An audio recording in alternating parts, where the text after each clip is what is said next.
Hello, listeners. My name is Cliff Ratza. I'm the author of two ongoing series of novels, the Lightning Brain series and its sequel, the Keeper series. And in addition to being an author and a writing coach, I teach at universities and have a consulting business.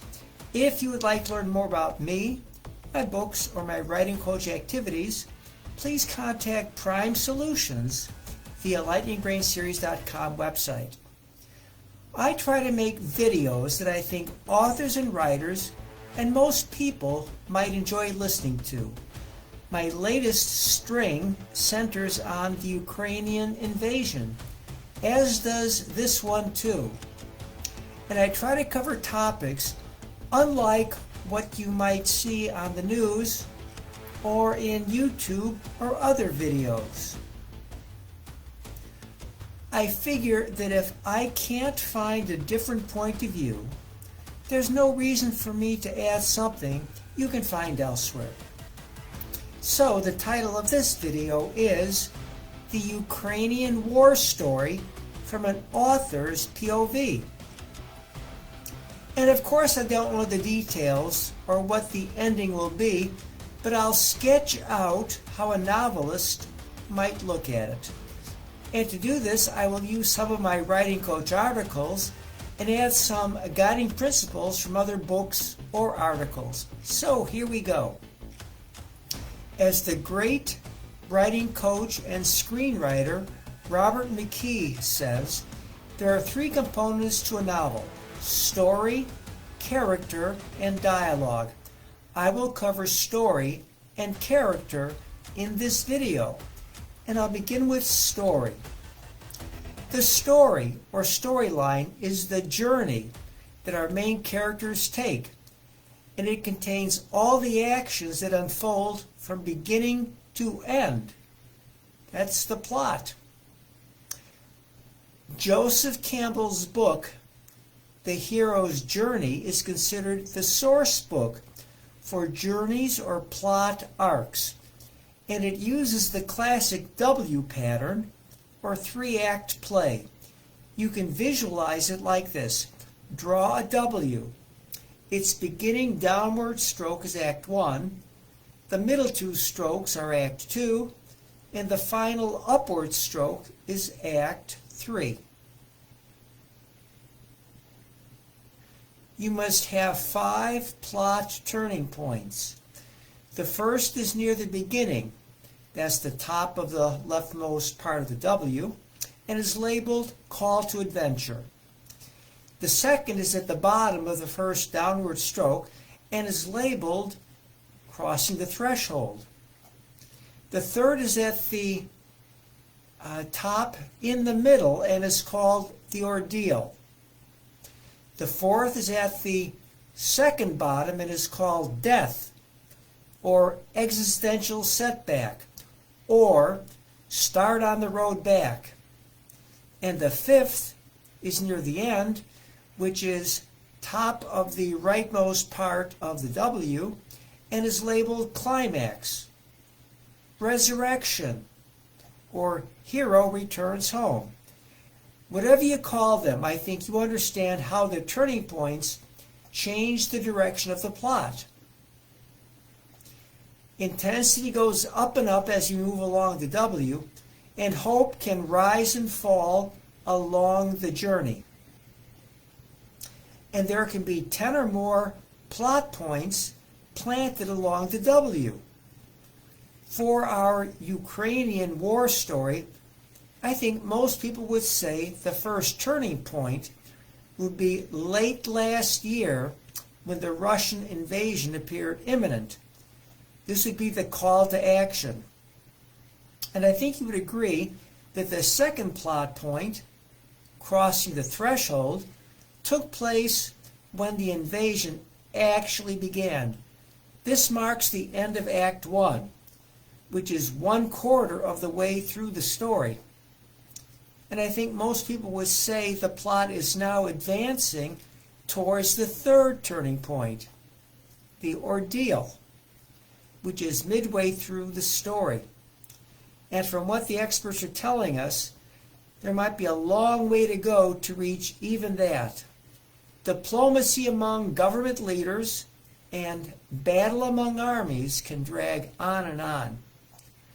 The analysts can tell us many possible turning point settings for what the war looks like when we get to the turning point in the middle.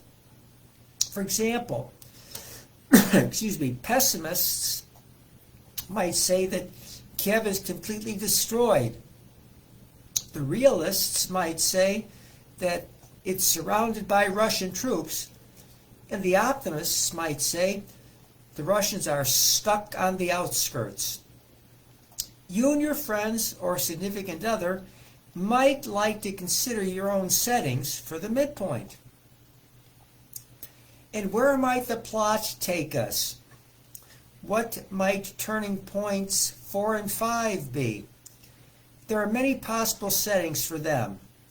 I could hazard a guess, but why don't you do that? Yours is just as good as mine. And here's what a statistician would say. The best way to predict turning point 4 is to use Bayesian statistics. Predict what turning point 4 will be only when you know what turning point 3 actually is. Or in other words, when you predict what's going to happen next, use all the info you now have to make your prediction. Excuse me.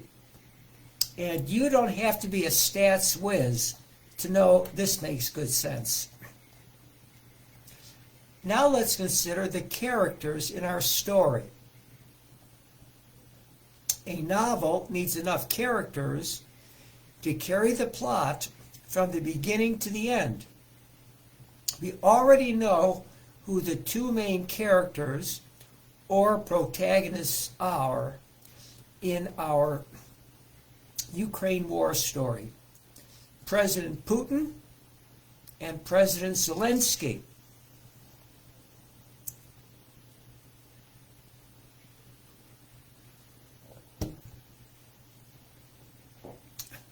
And just like there's a hero's journey pattern, authors have a portfolio of character types to choose from. Let me focus on hero characters for President Zelensky. What do heroes symbolize? Well, it's human nature for us to root for a character in a story, someone who we can form an emotional bond with. They represent the things we want to be, whether that's brave, respected, selfless, or able to do what's right. And yet, not every hero is a paragon of virtue. Sometimes they're flawed people who struggle with their doubts and fears, just like regular folks. As readers and viewers, we like to see how they grow into their roles, because perhaps we'll learn a thing or two about how we can grow in ours. Here are the classic types of heroes. The first is the classic hero. They're the most common type in literature, possessing a certain quality that makes them stand out from the crowd. Then there are epic heroes, legendary characters who inspire a sense of heroism from the audience. They embody a culture's values and beliefs and employ extraordinary skills and abilities to achieve great things. Then there's the anti-hero. Sometimes a classic hero isn't around, or the situation calls for someone who's comfortable getting their hands dirty. A character with questionable traits and motivations steps in to answer the call to adventure. That's the anti-hero. Everyman heroes are ordinary people who don't have heroic abilities or qualities. They're underdogs who are thrown into extraordinary situations. Fortunately, their strong moral compass and selflessness help them get through the challenges no matter how ill-equipped they are. And then there's the tragic hero. They possess a fatal flaw that leads to their downfall. In his Poetics, Aristotle suggests that for a tragedy to be good, the hero must evoke a sense of pity or fear from the audience. This was a necessary emotional investment for the audience to feel catharsis at the end of the story.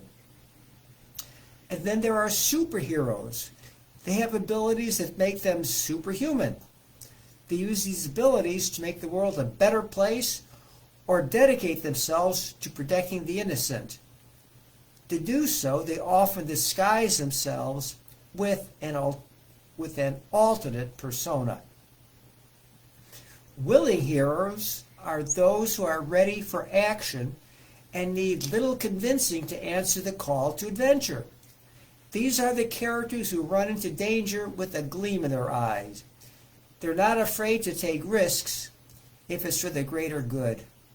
They're often motivated by the challenges they face and get bored when there are no obstacles to conquer. And then there are unwilling heroes. These are those who accidentally and reluctantly answer the call to adventure. Unlike the willing hero, they are riddled with doubts and fear the challenges they will face. They're not sure which path to take and often rely on their companions for guidance. They wish to go back to their normal lives, but understand that they alone can undertake the tasks given to them. Sometimes they run away, but their moral compass always leads them back to do what's right. Eventually, they outgrow their doubts and become great heroes admired by those around them. What type of hero would you pick for President Zelensky? You might wish to choose among classic, epic, or willing. The choice is yours. And every hero needs an antagonist that creates conflict and confrontation. That, of course, would be Putin. And in addition to antagonists, every novel needs other secondary characters to add breadth and depth to the plot. Here are some of the important types of secondary characters. A mentor. That's the person who wisely guides the protagonist in some way. The mentor is experienced and helpful. Then there's the sidekick. The sidekick is the loyal companion of the protagonist. While the mentor shows the protagonist the path, it's the sidekick who accompanies the protagonist down that path. The sidekick is different from the protagonist and should see the hero's journey from a different point of view. And then there's the skeptic. The skeptic may also be the protagonist's friend, but unlike the sidekick, the skeptic won't support the protagonist's journey. The skeptic doesn't believe that the protagonist can or should reach their intended goal. I'm sure all of us can list many heroes coming from books or movies. Here's a sample. Achilles, Hercules, Superwoman and Superman, Katniss Everdeen from the Hunger Games, Batman, Rocky, played by Sylvester Stallone, and then the Die Hard character, John McClane, played by Bruce Willis. And you might want to consider Harry Potter. And here are some actual heroes. David, who faced Goliath. Boudicca, a warrior queen of the Iceni people who lived in what is now East Anglia, England, and in 60 CE, which is like 60 AD, she led the Iceni and other peoples in a revolt against Roman rule. There is a statue in London of her. And then there's Joan of Arc. And here's one you may not have heard of, Toussaint Louverture. He was a Haitian general and the most prominent leader of the Haitian Revolution. He fought against the French, and then for them, and then finally against France once again for the cause of Haitian independence. If you ever read his biography, you will find that he was a brilliant general. And how about this person? Audie Murphy, an American soldier who became an actor and a songwriter. He was one of the most decorated American combat soldiers of World War II. He received every military combat award for valor available from the U.S. Army, as well as French and Belgian awards for heroism. I heard a story about him that when he was in action, his pulse actually dropped. Here's a guy that didn't panic.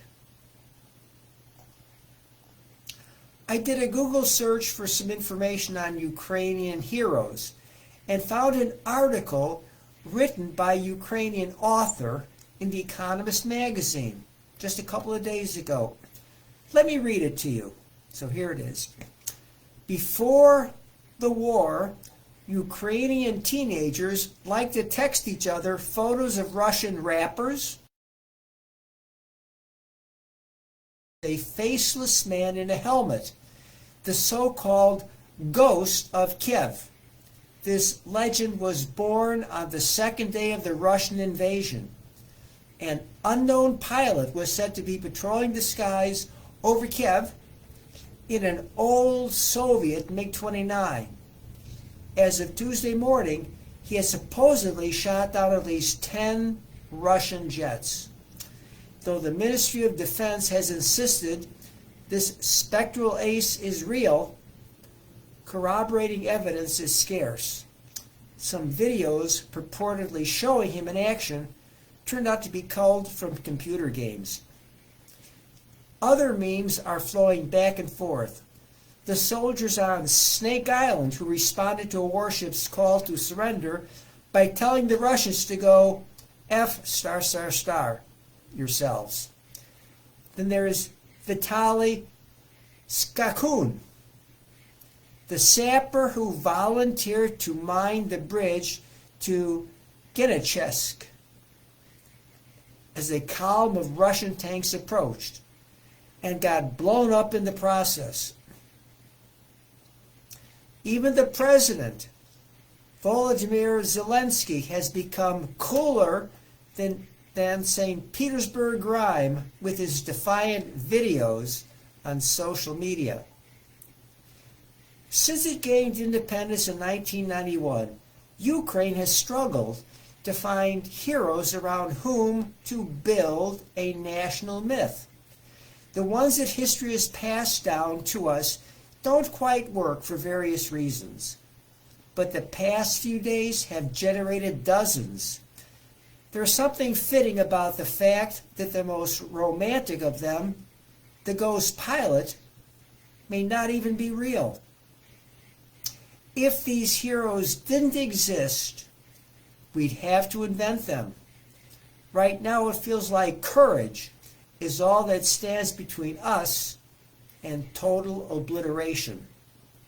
I'm not a soldier. When I did national service in the Army, I was a prison guard. I can dig trenches, but I'm over 60. I know my front is the information war. Nonetheless, I have to stay in the Ukraine. And people like Skakun, the sapper, make me think I don't have to run. They give me a sense of safety, even though they're fighting far away from me. They help me feel that Ukraine will stand.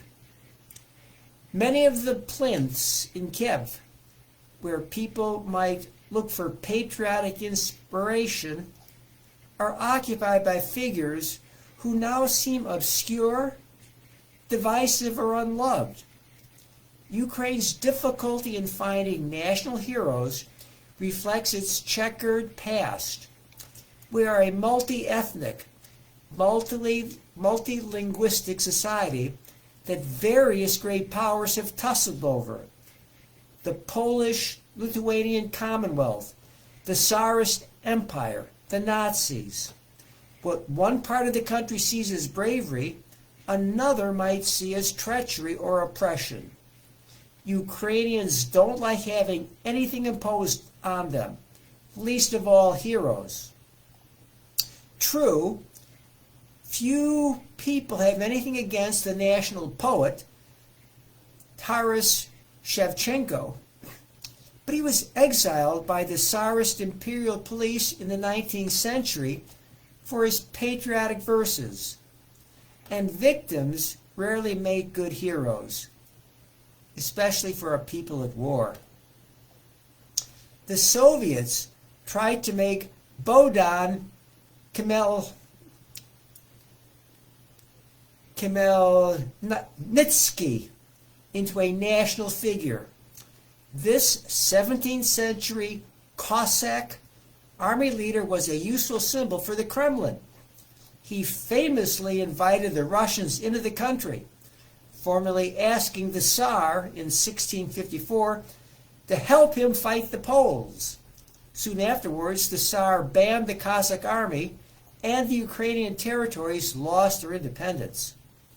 A monument to Khmelnytsky stands in the center of Kiev's old city on Sofyskaya Square, right next to my house. It hasn't been vandalized since Ukraine declared independence from the Soviet Union in 1991. But nobody brings flowers to it either.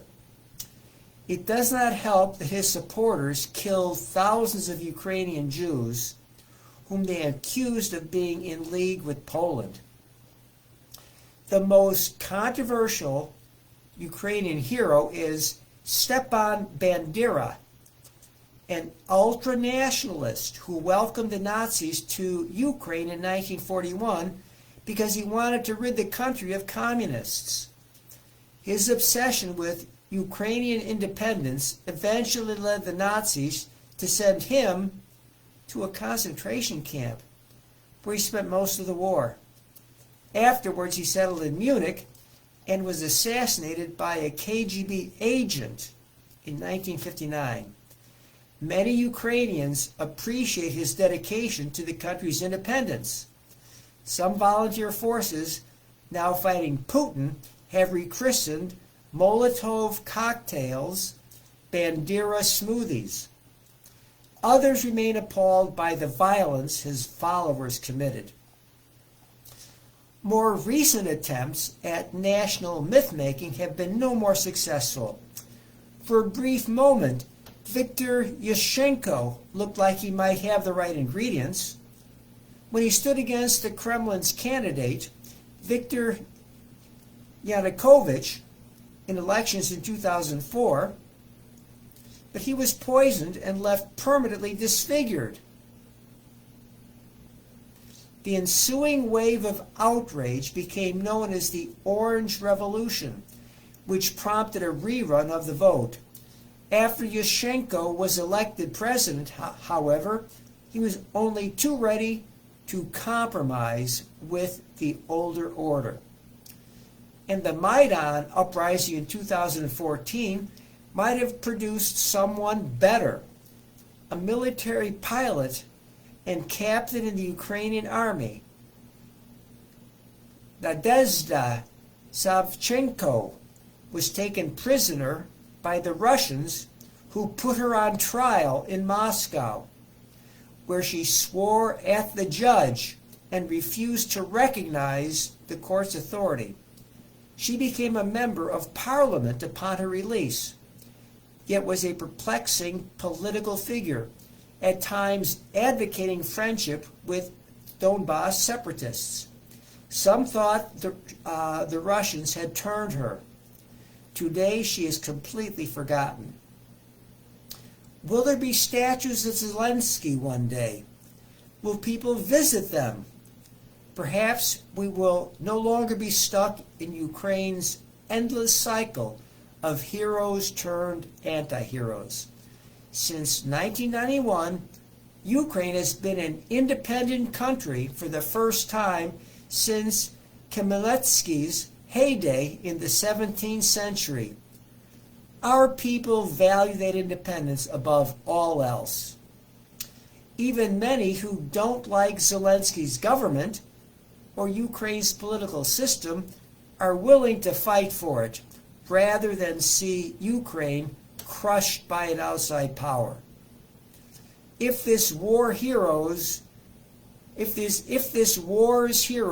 do things that later tarnish their reputations, the sheer bravery of these days will live on. Let me repeat that. The sheer bravery of these days will live on.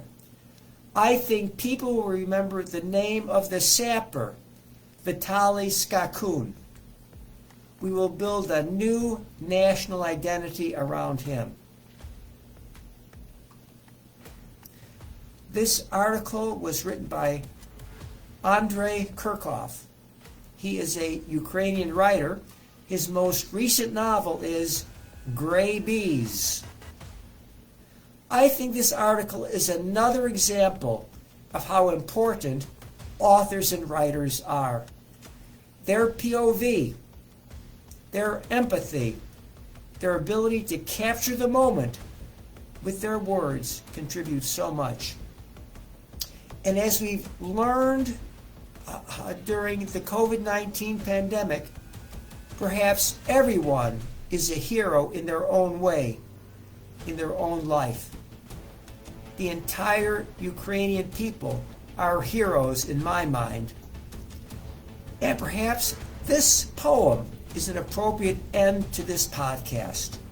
The title of it is The Once and Future. Where have all the great men gone? The heroes in your mind. We need them now to carry on. They seem so hard to find. Concealed perhaps when they appear, once human just like us. Revealed in wisdom's future year, though flesh has turned to dust. Greatness dwells in each of us, awaiting the chosen call. So do unasked without a fuss. In time your stature's tall. Well, thank you for listening, and bye-bye until next time.